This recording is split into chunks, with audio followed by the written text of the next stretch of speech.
né? Eu sou Ricardo. Espera um pouquinho, deixa que termine, não está gravando ainda. Ah, tá. Aí acho que tá, né? Agora vai. Eu sou Ricardo, eu sou de Bauru, aqui no interior de São Paulo. Acho que se vocês já estiveram, alguns de vocês já estiveram passeando por aqui, né? Fazendo congressos.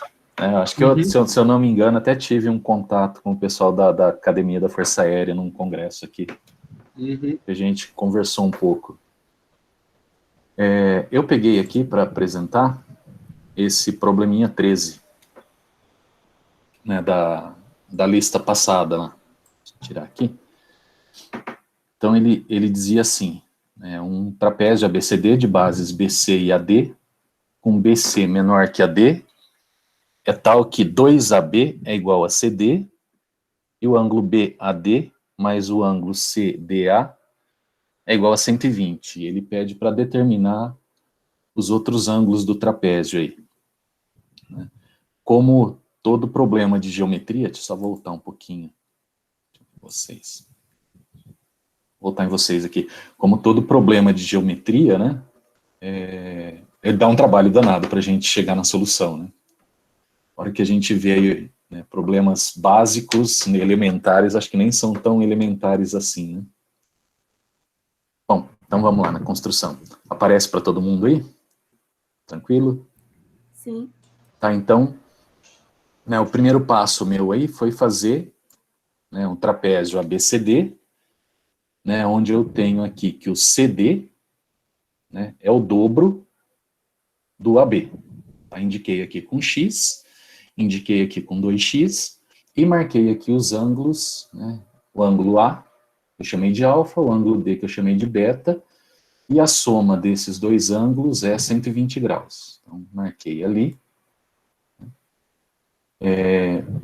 Pelo lado do meu trapézio, né, o lado CD, eu tracei uma paralela pelo ponto B. Tá? Pelo ponto B, e determinei aqui o ponto E, intersecção entre a base do meu trapézio e a paralela. Com isso, eu consigo transportar esse ângulo beta aqui para o ponto E. Então, transportei o ângulo beta aqui no ponto B. No ponto E. E aí eu tenho, né, que alfa mais beta, dado pelo problema, é 120, eu consigo descobrir o ângulo lá em cima, o ângulo B. Então, indiquei lá, né, o ângulo B, essa partezinha vermelha aqui, que eu chamei de delta, né, e eu determino que ele vale 60 graus. E nessa construção da paralela, eu consigo passar esse lado de 2x aqui entre o segmento B e E. Tá? Então, eu tenho um triângulo aqui com um ângulo de 60 graus, um lado que vale x e um lado que vale 2x. Tá? E aí eu fiquei um bom tempo, né, tentando trabalhar só com a parte de ângulo aqui, tentando descobrir, né, determinar esse ângulo alfa, esse ângulo beta, só pensando na construção geométrica. E não saí para caminho nenhum. Então, eu fiz um apelo, né, só antes de falar, eu desenhei, então, separei aqui o triângulo, né, esse triângulozinho ABE de lado x, 2x, um ângulo de 60, um ângulo alfa, um ângulo beta e um ângulo y, um lado y aqui embaixo. E aí, né, tentando descobrir o alfa e o beta, só por construção geométrica não consegui, fiz um apelo aí para álgebra, né, e usei a lei dos cossenos. Então, pela lei dos cossenos, eu tenho um ângulo que vale 60, um lado que vale x, o outro valendo 2x, então, aplicando a lei dos cossenos aqui nesse triângulo, eu cheguei que aqui embaixo tem um segmento que vale x raiz de 3. Está desenvolvendo a lei dos cossenos aqui. Eu achei que o segmento y vale x raiz de 3. E depois apliquei a lei dos senos. Apliquei a lei dos senos aqui no triângulo. Então eu peguei aqui o segmento de x raiz de 3, o ângulo de 60, o segmento de 2x e o ângulo alfa. 2x e alfa. Então, x raiz de 3 e 60, 2x e alfa. Com isso, né, fazendo as operações aqui, eu consegui determinar que o seno de alfa vale 1. Mas se o seno de alfa vale 1, é porque o alfa vale 90 graus. Tá? E daí eu tirei, né? Se o ângulo alfa vale 90 graus, e eu sei pelo dado do exercício que a soma dos dois era 120, eu achei aqui, determinei que o ângulo beta vale 30 graus. Né? E com isso, eu consegui determinar os ângulos do trapézio aí. Então eu tenho o ângulo A, que vale 90 graus, né, o meu alfa aqui, o meu B, né, a parte de cima do meu trapézio, também vale 90 graus, o C vale 150 e o D vale 30 graus. Então essa foi a construção que eu fiz aí. Tá? Não sei se eu cometi algum erro, se todo mundo entendeu o que aconteceu ali, mas eu tive que fazer um apelo para a lei dos senos e as dos cossenos. Não foi. Não, mas achei muito bom e bem ordenadinho, bem explicado. Eu gostei da solução, sim. Eu Não, até tá, fiquei joia. ligado, por isso que eu fiz aquele trapézio no final. Você até me Mas perguntou. a priori a gente não sabe a forma do trapézio, então tem que esboçar do jeito que você esboçou mesmo. Tá. Né, A gente não pode assumir, não pode partir da solução, não? você até tinha me perguntado, acho que se eu posso usar qualquer valor de x, né? Se eu posso ter valor ali para base, não, né? Para os lados do trapézio. Né? Como usei o valor genérico ali, x e 2x, né? Eu posso colocar qualquer valor ali depois, né? Vou parar aqui. Não, mas é que às vezes o problema pode ser tão restritivo que só existe uma solução. Uhum. Só existe para um valor de x. E não é esse caso. Aí existem infinitos valores de x. Uhum. Esse problema tem infinitas soluções. Às vezes o problema é que só tem um trapézio bem específico. Não pode ser qualquer valor de x. Tá. Por isso eu fiquei nessa dúvida. Mas eu adorei a sua apresentação, muito boa.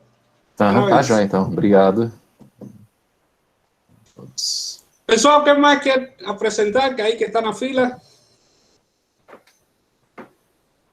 Do pessoal que tenha ficado para apresentar agora. Acho que sou eu, professor. Ótimo. Augusto.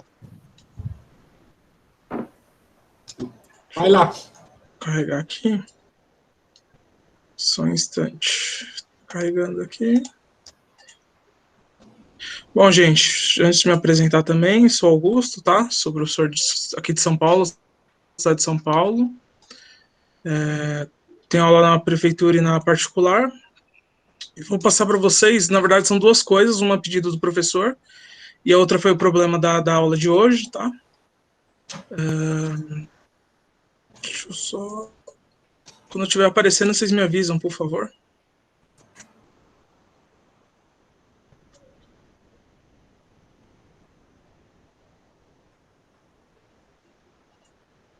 Apareceu? Agora vai, sim. Tá aqui. Bom, a primeira coisa que o professor tinha pedido para mostrar para vocês é a questão de ocultar objetos, tá? Então, no caso, era a parte da tarefa para casa, eu não coloquei ela inteira para simplificar a tarefa, para mostrar para vocês um pouco do passo a passo. Então, basicamente, eu desenhei um triângulo, marquei os 3 pontos ABC, usei a ferramenta segmento, encontrei o triângulo, aí ativei a função mais. A gente poderia traçar todas as mediatrizes por construções geométricas, mas a gente tem a ferramenta mediatriz. Tracei as 3, tá? A única coisa que eu fiz aqui, eu só mudei o nome das retas, eu coloquei para mediatriz para me facilitar na hora de escrever as coisas, tá? Então a ideia é que a gente consiga ocultar ou não alguns objetos. Então aí eu encontrei as minhas mediatrizes, encontrei meu centro, do centro um ponto no triângulo, eu tinha a circunferência. Aí a ideia para, por exemplo, se eu quiser ocultar minha circunferência numa explicação, eu vou aqui embaixo, ativo a função mais. Lá no final, eu tenho uma opção caixa para exibir. vou aqui, ativei minha caixa para exibir, e eu vou escolher quais funções, quais objetos que eu já inseri na minha figura, eu quero que seja ativado por essa caixa. Então, aqui eu vou pegar o círculo, e o ponto circuncentro, tá? Que eu já tinha colocado o nome, alterado o nome. E dei o OK. Ele inicialmente vem com uma letra, tá? Mas o botão direito em cima, configurar, eu posso mudar aqui para mudar o título dele para circunferência centro.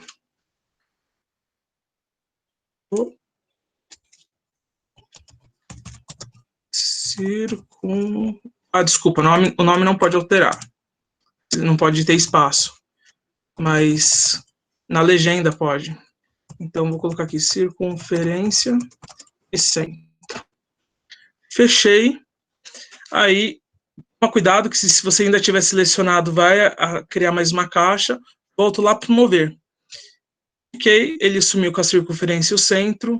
Cliquei de volta, ele volta com o centro e a circunferência.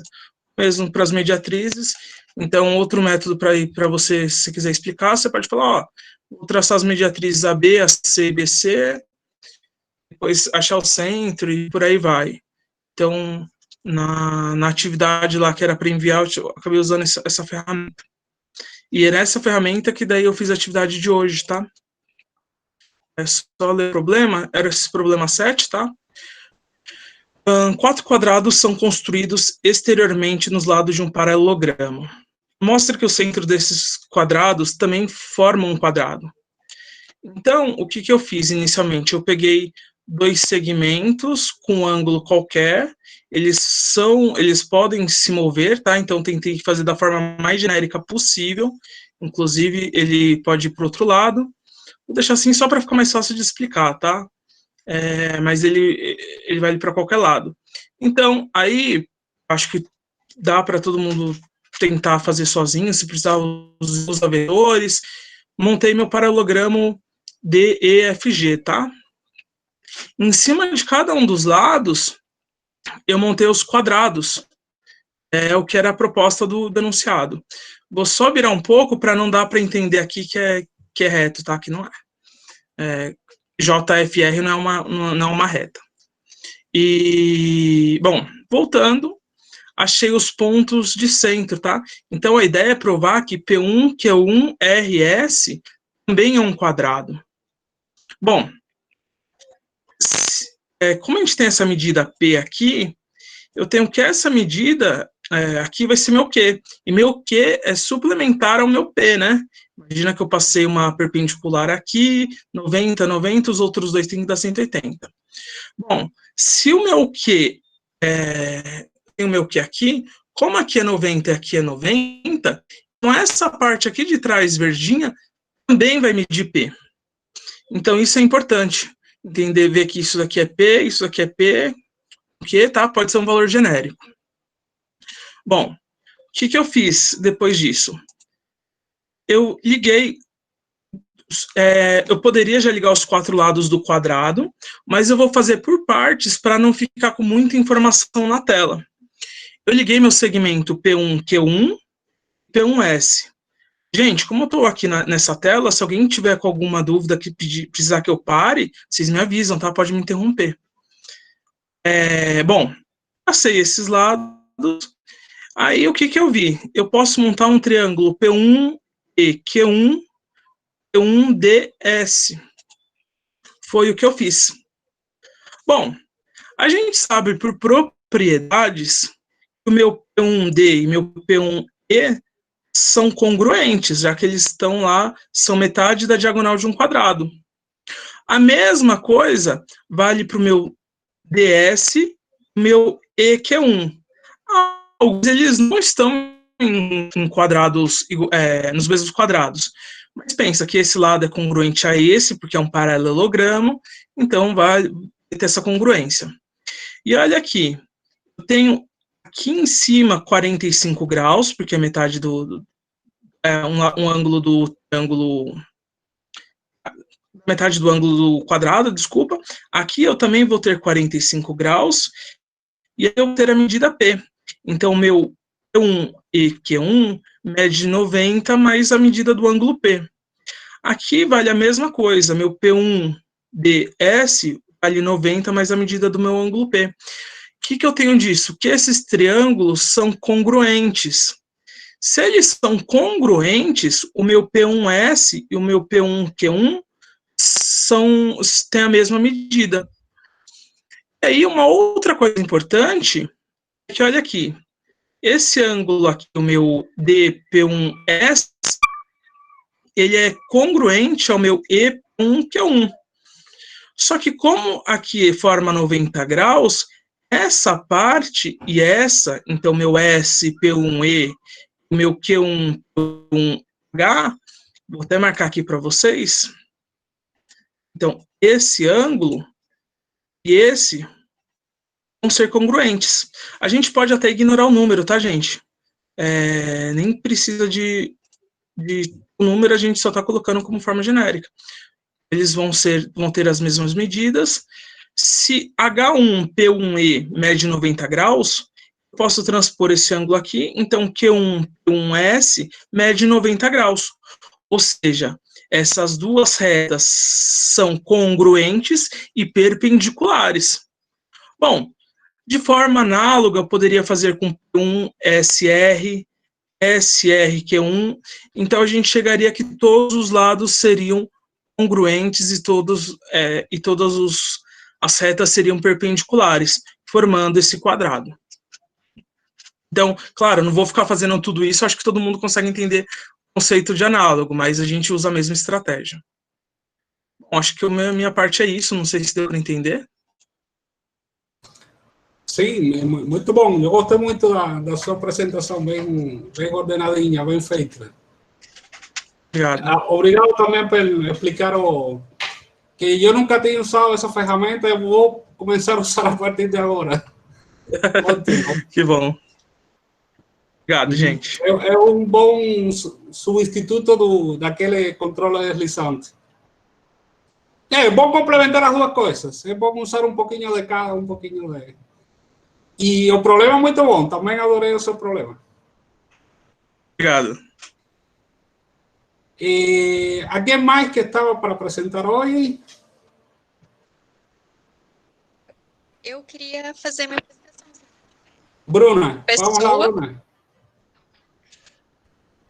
É como que faz. Tem que apresentar agora. Deixa eu só localizar qual que é. Sim. Na parte de baixo à direita. Apareceu para vocês? Apareceu. Tá, em primeiro lugar, eu sou estudante de licenciatura em matemática em Santa Catarina. Então, talvez eu tenha cometido alguns equívocos. Tá, estão me escutando? Sim. Ah, tá. Sim. Tá bom, então. O meu problema era o problema 6, que eu teria construir um paralelogramo. Aí eu fiz a construção dele, e depois eu tinha que construir 2 triângulos equiláteros que tivessem nos lados AB e AD. Aí eu fiz essa construção. Aí o que eu tenho que provar é que esse triângulo em vermelho, ele é equilátero. Ele tem as marcações ali, mas é porque eu não sei tirar a marcação para colocar só no final da apresentação. Então, ficou assim. Deixa eu só ver o que eu fiz, né?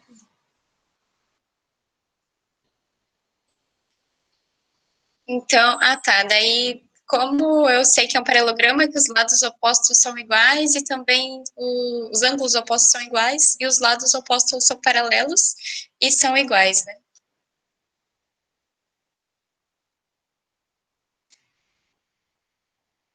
Aí eu fiz a congruência desses 2 triângulos. É só para saber, dá para ver a minha setinha? Sim, dá para ver, sim, Bruna. Ah, tá. ou dos 3 segmentos, você tem que reconstruir os segmentos no final. Você coloca 3 segmentos.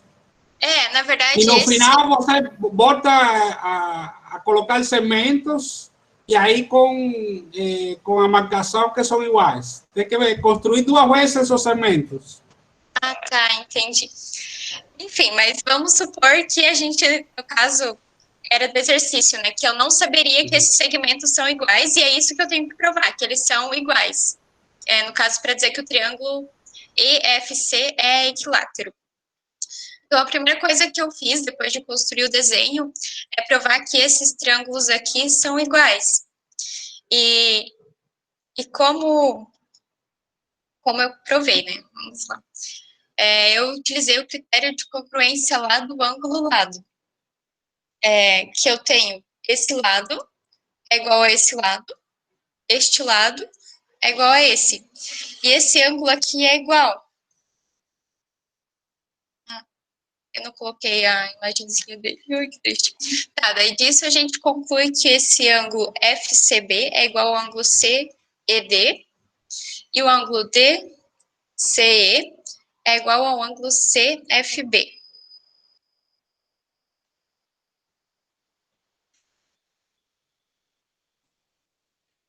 Ah, tá. Daí eu concluí também dessa congruência de triângulos que eu fiz, que o ângulo EC o lado EC é igual ao lado FC. Então, eu concluí que esse triângulo EFC ele é isósceles. Então, esse ângulo aqui é igual a esse. Agora, os próximos passos da minha construção, eu vou querer concluir que esse ângulo aqui é igual a 60 graus. Porque como esses triângulos aqui são equiláteros, então os ângulos internos deles são 60 graus. Aí, para isso, o que eu fiz? Eu construí uma reta paralela. Essa reta GE aqui, ela é paralela à reta DA, que também é paralela à reta CB.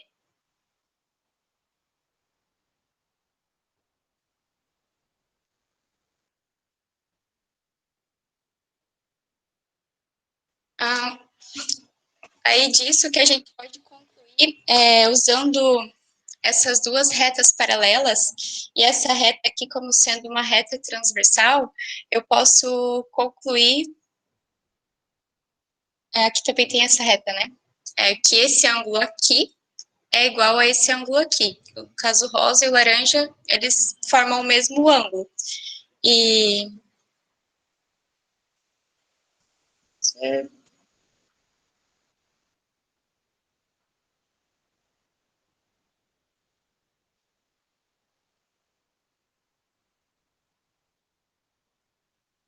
sim. Aí o que eu fiz no próximo passo, eu utilizei essa reta paralela e essa reta paralela.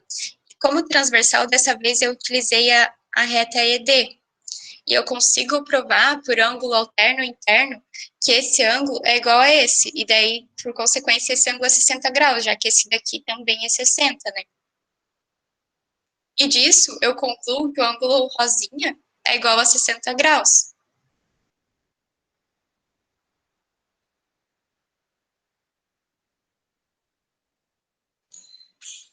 Aí a gente tem o triângulo CFE. E a gente sabe que a soma dos ângulos internos de um triângulo tem que dar 180 graus. Então, eu tenho que esse ângulo aqui é 60 graus. E como esses 2 ângulos são iguais, que a gente provou que o triângulo é isósceles, e esse lado EF seria a base, então é só a gente fazer a conta, né? 180 graus é igual a 60 mais esses 2 ângulos. Então, esses 2 ângulos tem que dar 120. Como eles são iguais, mais uma vez, eu divido eles por 2, que dá 60 graus. Aí depois eu utilizo um teorema que diz que se os ângulos da base são iguais, então esse triângulo é isósceles. E assim eu consigo dizer que, por exemplo, posso combinar esse lado com esse lado e dizer que esses 2 lados são iguais, porque esse ângulo e esse ângulo são iguais. E assim eu termino a minha apresentação.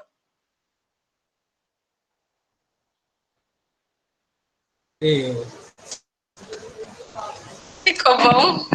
Muito bom, Bruno. Muito bom. Eu só tenho uma dica, não é que mais uma... Acho que a gente teria que fazer duas figuras. Uma para disponibilizar para os outros, porque você escreveu tudo perfeitamente, está tudo bem justificado por escrito. Então, a pessoa que vai ler o seu arquivo pode entender vendo a figura e lendo o seu texto, não? Mas acho que na hora da apresentação é bom que a figura fique grandota. Então, talvez a sugestão é essa, que o texto a gente não consegue ler daqui, mas se a figura fica grandota, ajuda a entender melhor. Mas sua apresentação foi ótima e sua construção também está muito boa. Parabéns. Obrigada. Melhorando. Não, aí todo mundo está aprendendo aqui, todos estamos aprendendo. Mais alguém quer apresentar? Eu posso apresentar, professor. Então vai. Agora, deixa eu tirar uma dúvida com o senhor. É para apresentar só o de hoje ou da semana passada também?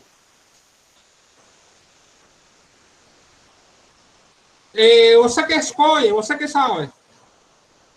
Ah, se der, material desta semana ou da semana passada? Se quiser, posso apresentar os dois também, sem problemas. É bem rapidinho também. Principalmente da semana passada, foi uma questão bem simples. Na semana passada, deixa eu compartilhar aqui com todos. Me apresentando, né, gente? Prazer, meu nome é Ricardo Berardo, sou aqui de Recife, Pernambuco, sou professor de matemática da rede privada, certo? Um prazer a todos, vamos aprender juntos aqui. Então, vamos lá. A da semana passada foi o problema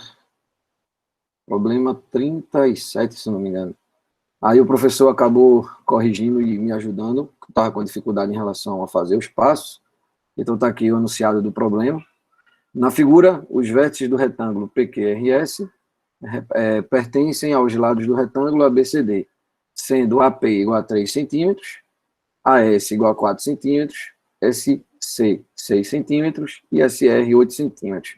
Qual a área do retângulo? Então é uma questão bem simples, né? Se aqui eu tenho um triângulozinho retângulo, catetos 3 e 4, a hipotenusa é 5, triângulo pitagórico, né?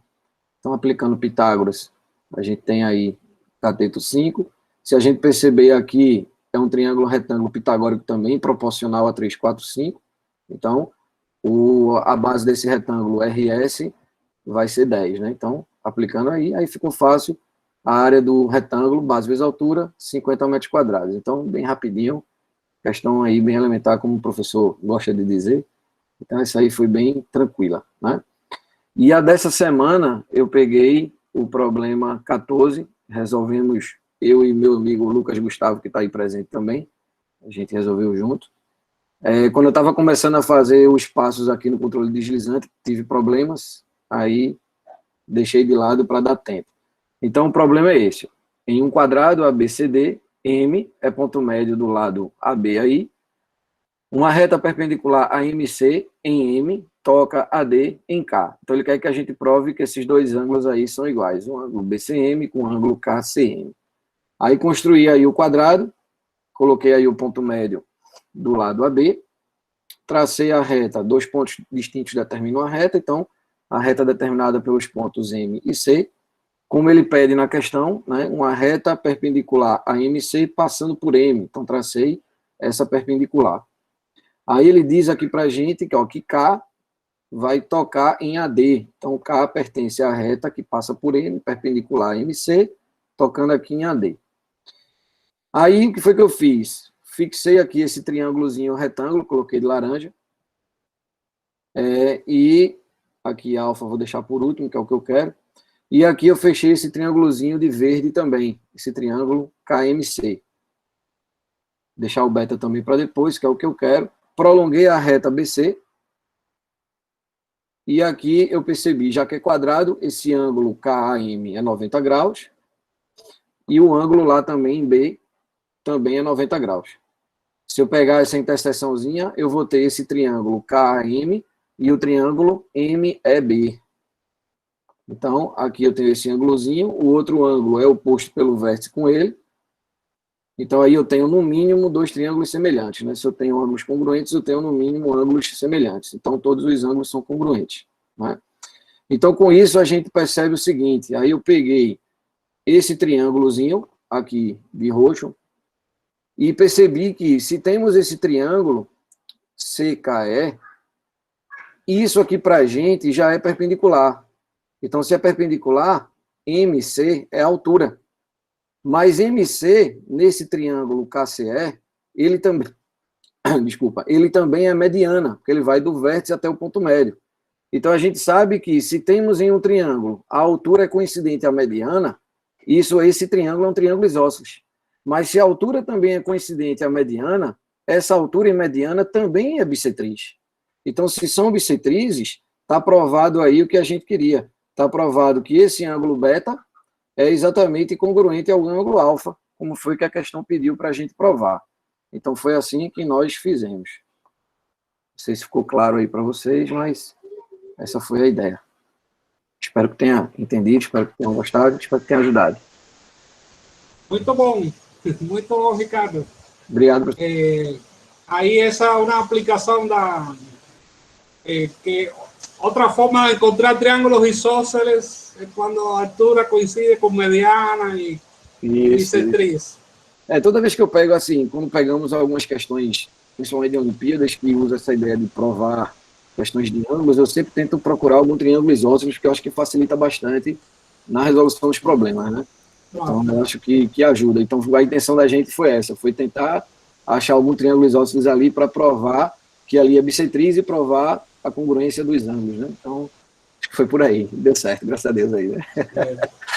Encontrar triângulos isósceles é tudo, não? Esse é o caminho da pedra, assim. Verdade. Muito bom, Obrigado, parabéns. Parabéns ao Lucas Gustavo também, que ajudou bastante aí na solução. Obrigado aí. Valeu. Muito bom. Mais alguém quer apresentar, pessoal? Problema desta semana ou da semana anterior? Quem quer apresentar?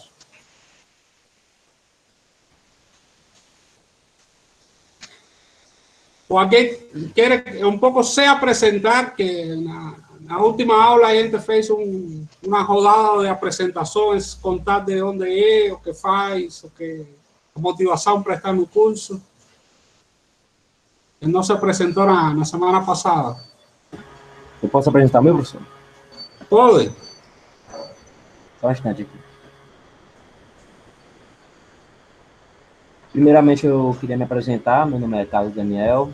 Eu sou da graduação ainda, não me formei ainda. Portanto, eu peguei um teorema bem simples mesmo, com uma demonstração simples, começando de baixo. Espero que, ao longo do curso, eu vá aprendendo a fazer demonstrações mais complexas e tal.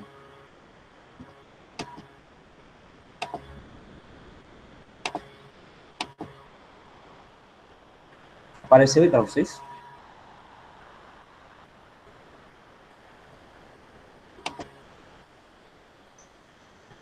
Está assim, Carlos. Ok. Se eu não me engano, esse é o teorema 1, é o primeiro teorema da lista da aula passada. Queremos provar que os ângulos de um triângulo, os ângulos internos de um triângulo, devem dar 180 graus. E para isso, o primeiríssimo passo foi construir, né, um triângulo qualquer, com seus respectivos ângulos. Eu acho que não preciso nem demonstrar aqui o valor dos ângulos, né, deixar bem abstrato mesmo. Construir o triângulo ABC com seus respectivos ângulos. E após isso, construir uma reta paralela ao lado BC, a reta I. E o terceiro e último passo seria construir esses dois ângulos. Também deixar abstrato aqui e aqui. E pela regra dos ângulos alternos internos, esse ângulo é igual a esse, e esse ângulo é igual a esse. eu decidi colorir da mesma cor para facilitar o entendimento da demonstração. E já como esses três ângulos são suplementares, e esse ângulo é igual a esse e esse igual a esse, podemos concluir que a soma desses três ângulos é igual a 180 graus. Uma apresentação bem simples mesmo, mas que, como eu disse anteriormente, espero aprender a fazer algumas demonstrações mais complexas no futuro. Muito obrigado a todos. Mas ficou muito boa a demonstração, Carlos. Ficou bem legal a sequência passo a passo e as cores dos ângulos e a apresentação. Parabéns, muito bom. Ok, obrigado. Quero aprender mais aí.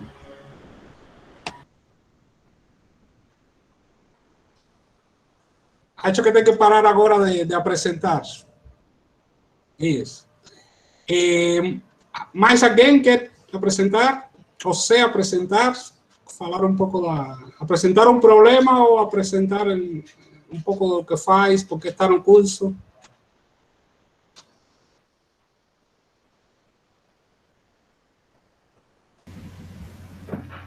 Olá, Juan. Sim.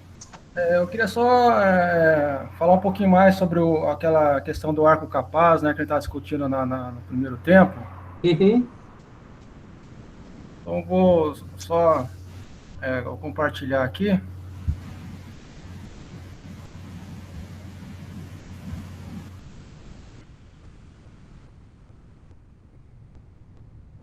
Opa. Vou tentar de novo.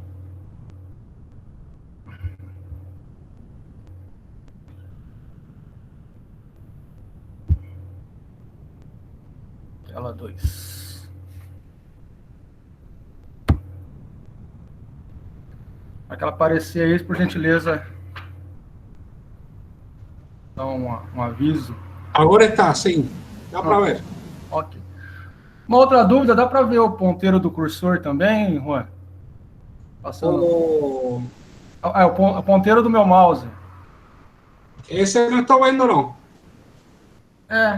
Na gravação ele não apareceu também. Não sei se tem algum esquema aí para aparecer ponteiros, né? Não. Quando eu apresento, aparece o meu? Sim, aparece. Todas as apresentações apareceram, né?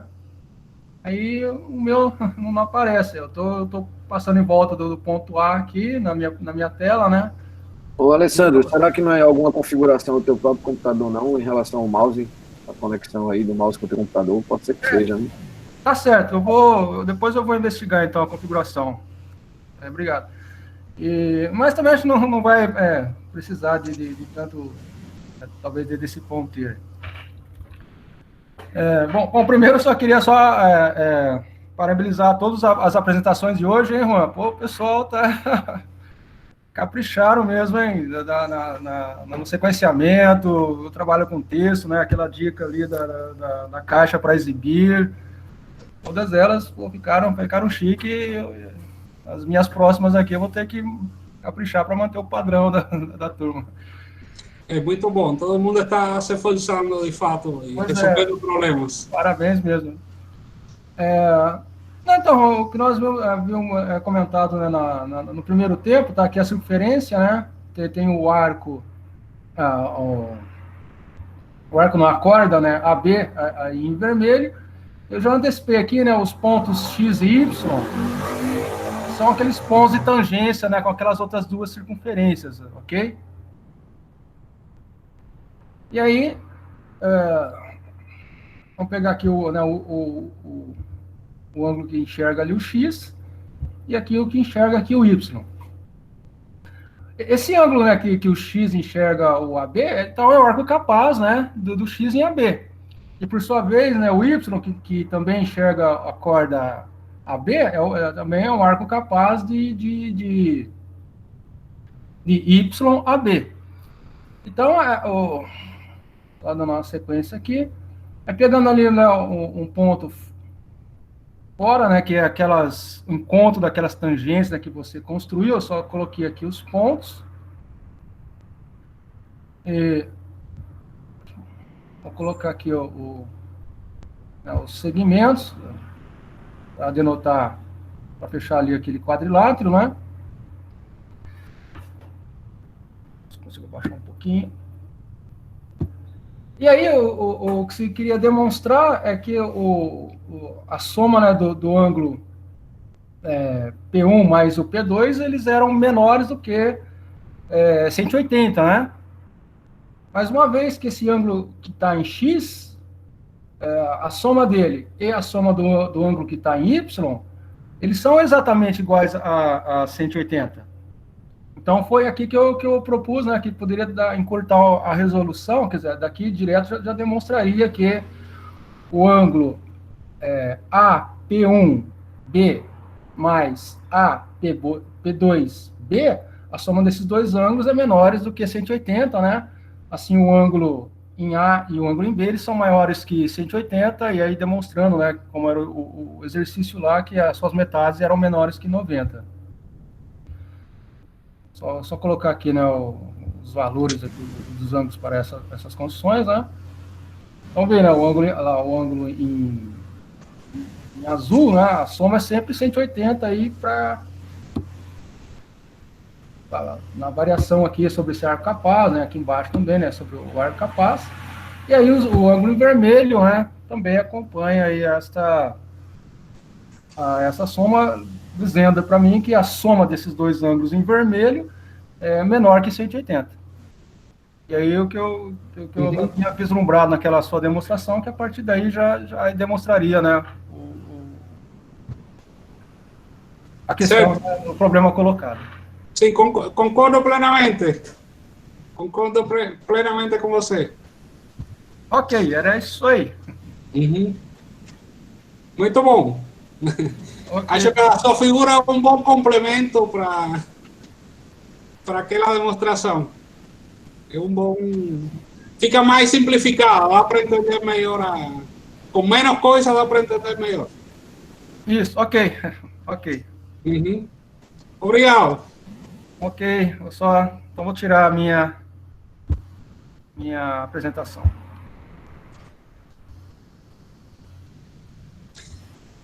Muito bom. Mais alguém quer comentar alguma coisa?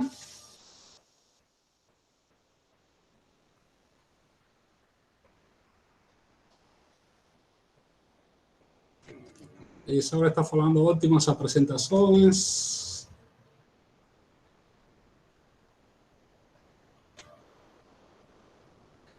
O Ricardo também concorda aí com o Alessandro. Muito bom. Pessoal, se ninguém mais quer apresentar ou comentar alguma coisa, então acho que podemos fechar por hoje. Bom, aí a gente se encontra a próxima semana, a próxima segunda-feira. A gente repete o ritual. O senhor colocou o desafio lá, professor? Coloquei, está aberto. Né? Já está aberto. Tá bom, beleza. Uhum. Obrigado aí, gente. Tamo junto. Obrigado aí, parabéns, obrigado. Valeu. Parabéns pelas apresentações e pelo esforço. Até a próxima semana. Valeu, galera. Tchau, tchau. Valeu, pessoal. Até mais. Até mais. Até mais.